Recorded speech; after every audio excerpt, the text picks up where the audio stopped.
Madame Fafard, 45 ans, est hospitalisée pour angine instable depuis 2 jours. Elle doit subir une coronarographie demain. Ses antécédents médicaux sont hypertension artérielle et hypercholestérolémie. Elle a cessé de fumer depuis 6 mois. Il est 20 heures et vous entrez dans la chambre de la cliente afin de procéder au retrait du thème de nitroglycérine.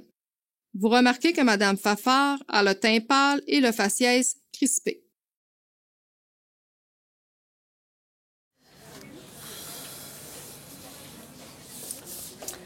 Bonsoir, Madame Fafard. Je suis venue faire ma tournée du soir. Comment ça va? Allô? Je suis contente que tu sois là parce que j'arrive des salles de bain puis j'ai comme une douleur entre les deux seins, là. Probablement que ça doit être juste mon souper. On dirait que j'ai de la misère à digérer. Pouvez-vous faire quelque chose pour moi? Bien sûr, bien sûr. Écoutez, on va commencer par venir s'asseoir ici. Je vais commencer par prendre vos signes vitaux puis on va regarder qu'est-ce qui se passe par la suite. Parfait, merci. Les épisodes de douleur rétrosternale sont fréquemment accompagnés d'anxiété et de sensations de mort imminente. La présence de l'infirmière doit se faire rassurante pour l'usager afin qu'il se sente en sécurité et pris en charge. L'infirmière débute sa collecte de données par la prise des paramètres fondamentaux afin d'obtenir des données hémodynamiques initiales.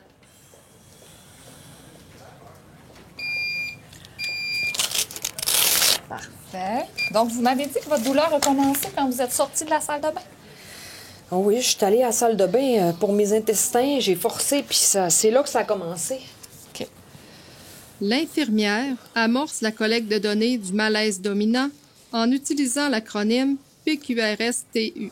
Est-ce que vous avez utilisé un moyen pour essayer de soulager votre douleur, Madame Fafard? Je me suis installée sur le lit. J'ai essayé de m'asseoir sur le bord du lit, puis ça n'a pas été soulagé. Fait que je me suis relevée. OK. Est-ce que c'est possible pour vous de me décrire qu'est-ce que ça fait comme douleur? Quelle sensation? Ça fait comme... J'ai l'impression d'être comme d'un étau, là. Ça serre entre les deux seins.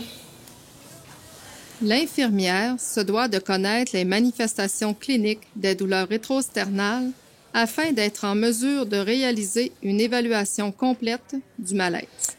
Puis, est-ce que votre douleur se propage ailleurs? Est-ce que vous avez de la douleur, par exemple, dans votre mâchoire, dans votre bras gauche? Non. Pas dans votre mâchoire non plus, votre bras? C'est vrai que comme t'en parles, on dirait que je me sens le bras comme engourdi, puis la mâchoire lourde. OK. Il peut arriver que l'usager ne soit pas capable d'identifier ou de décrire avec justesse ses symptômes. L'infirmière peut alors questionner l'usager de manière plus précise en suggérant différents qualificatifs et en nommant les signes et symptômes précis que peut entraîner la douleur rétrosternale. Madame Fafard, si je vous demandais sur une échelle de 0 à 10, à combien est-ce que vous situez votre douleur présentement? Non? Je te dirais que je la situe à 4 sur 10 à peu près. À 4 sur 10. Est-ce que vous ressentez d'autres malaises? Je vois que vous transpirez. Est-ce qu'il y a autre chose qui ne va pas? Oh, je me sens fatiguée. OK. Depuis combien de temps, vous m'avez dit que c'était en sortant de la salle de bain, ça fait environ combien de temps? Oh, je te dirais à peu près 10-15 minutes, là. D'accord. La prise des paramètres fondamentaux ainsi que la collecte de données du malaise dominant sont à détailler exhaustivement dans la note d'évolution infirmière. Puis j'aimerais savoir, est-ce que c'est la première fois que vous ressentez ce type de douleur-là? Est-ce que ça vous est déjà arrivé? J'étais déjà allée à l'urgence consulter pour une douleur pareille. C'était moins pire, mais il m'avait gardée quand même. Il m'avait hospitalisée. OK. Parfait. Donc, écoutez, Madame Fafard, je vais voir dans votre dossier ce que je peux faire. Je vais rapidement, si jamais ça ne va pas, sonnez-moi et je reviens vous voir là, dans quelques instants. Oh, parfait. Merci. Il est primordial de s'assurer de la présence de l'ordonnance médicale valide au dossier ainsi que de procéder à l'administration selon les 7 bons. Madame Fafard, on va venir se rasseoir. J'ai consulté votre dossier et on a de la nitroglycérine qui serait disponible pour pouvoir traiter votre douleur. Est-ce que vous en avez déjà prise? La petite bouteille me dit quelque chose. Je pense que c'est ce qu'ils m'ont donné aussi à l'urgence. Parfait. Ça devrait faire du bien avec vos symptômes. Je vous demanderai de me répéter votre nom et votre date de naissance. Vanessa Fafard, 6 novembre 76. Une première vaporisation dans le vide est nécessaire afin d'amorcer le dispositif et être certain que la vaporisation subséquente contiendra une quantité juste de médicaments. Une double vérification de l'usager permet de respecter les principes de sécurité lors de l'administration de la médication. Madame Fafard, je vais vous demander d'ouvrir la bouche très grande, de soulever la langue. Je vais vous donner une pulvérisation. Parfait. On va attendre ensemble 5 minutes. Je vais rester avec vous pour les 5 prochaines minutes. Dans 5 minutes, on réévalue s'il y a encore présence de douleur, puis on va refaire un petit contrôle de vos signes vitaux. L'administration de la nitro en aérosol se fait sous la langue. L'infirmière prend en note l'heure d'administration de la première dose. La nitroglycérine a pour effet d'entraîner une hypotension artérielle ainsi qu'une tachycardie comme effet secondaire. Il est donc normal d'observer une diminution de la pression artérielle à la suite de l'administration. Ces effets secondaires justifient la prise de la tension artérielle 5 minutes post-administration.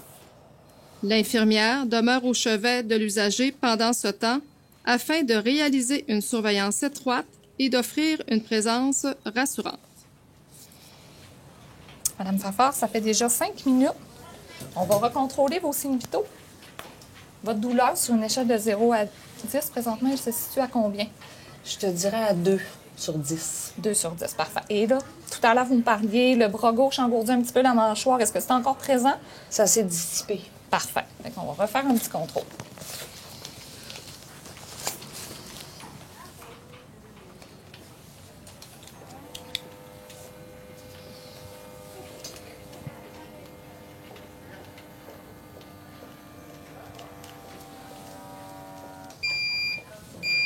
Parfait. Vos paramètres sont stables. Étant donné que vous avez encore une petite douleur à 2 sur 10, on va redonner une autre pulvérisation.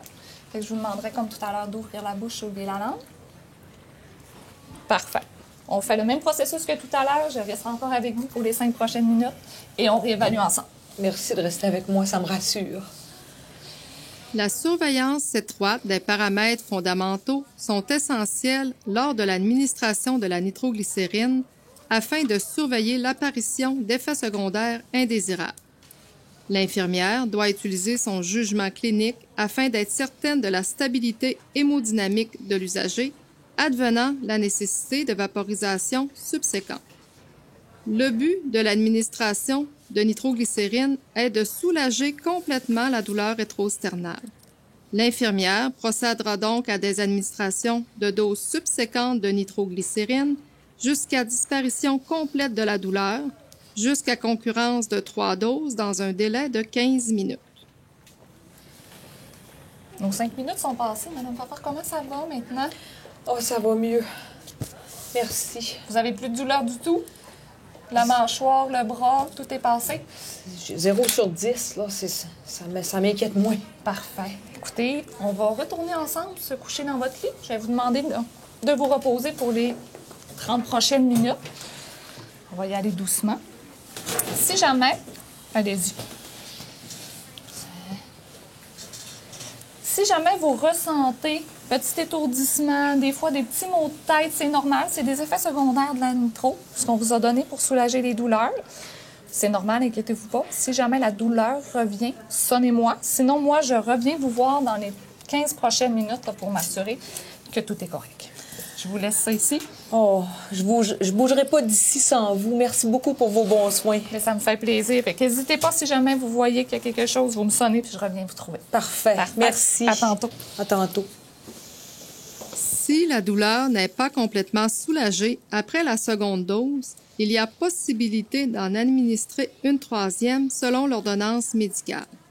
Advenant le cas que la douleur ne soit pas complètement soulagée malgré les 3 doses reçues, l'infirmière doit communiquer avec le médecin afin de l'aviser de la situation.